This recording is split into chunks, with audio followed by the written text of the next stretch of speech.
his incredible works.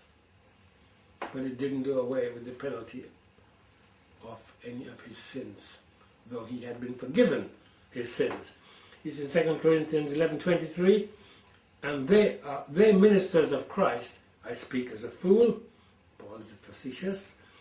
I am more, in labours more abundant, in stripes above measure, in prisons more frequent, in deaths oft. Of the Jews, 5 times received I 40 stripes, save one. Legalists, they wouldn't beat you the 40 times, they just made sure we beat you 39.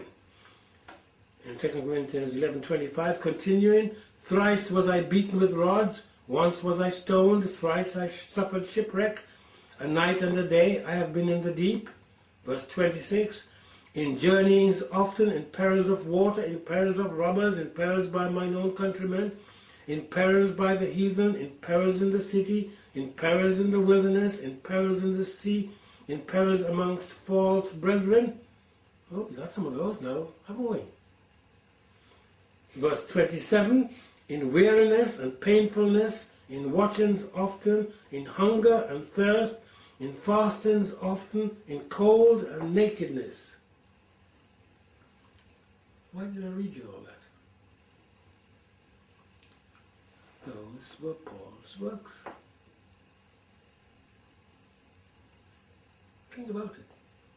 God allowed those things to happen to him. They were the works that were required for him. Oh yes, it wasn't the works that you would like to do, but that's what he went through. You see, we have to understand, as I mentioned previously, it was in our pitiful condition that we were called. It was when we were in a thoroughly messed up state that we were called. I've spoken to people who think they're special. Actually, quite a lot of people who think they are special. They know they are sinners, but they do not see themselves as bad as some of the people involved in witchcraft and all these other things. Well, this is quite an interesting concept. It is like being a little pregnant. Can't be, can you? You're either pregnant or you're not. James 2:10, for whosoever shall keep the whole law and yet offend in one point, he is guilty of all. You see, the eternal God knew precisely how we would turn out when we arrived on the earth. He knew the utter mess we would make of our lives because he knows the end from the beginning, which I alluded to a few moments ago. He is not concerned in the slightest with the image of ourselves that we like to project of ourselves, because this is meaningless and pointless. Today, however, it's big business. We have the cosmetic industry, men and women going under the knife to supposedly improve their appearance.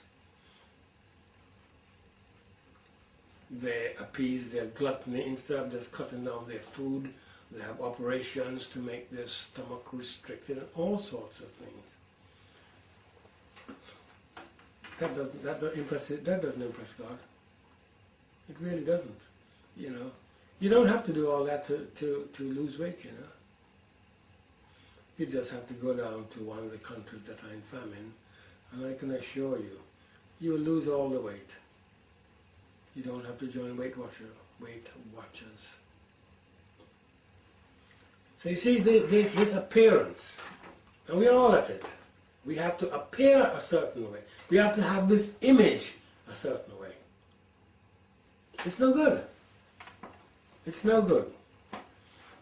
You see, in Isaiah 46:10, God says they're declaring the end from the beginning and from ancient times the things that are not yet done, saying, my counsel shall stand, and I will do all my pleasure. So we see that in spite of the nightmare that we have been going through, to Christ, to others, and to ourselves, Christ wrote the book of Revelation and the Bible, the New Testament, to believers, to the church. That's what the church means, called out ones. And it tells us that he wrote our names, the called out ones, in the book of life at the foundation of the world. Now, that is grace. So at the foundation of the world, when Christ knew we were going to mess up, at that point he said, I'm having that one, and you're Jack Henry, Jill Jones, in the book of life. Our business is to make sure it stays there. Revelation 17:8, the beast that thou sawest was and is not, and shall ascend out of the bottomless pit, and go into perdition, and they that dwell on the earth shall wonder. This is the part. Whose names were not written in the book of life from the foundation of the world.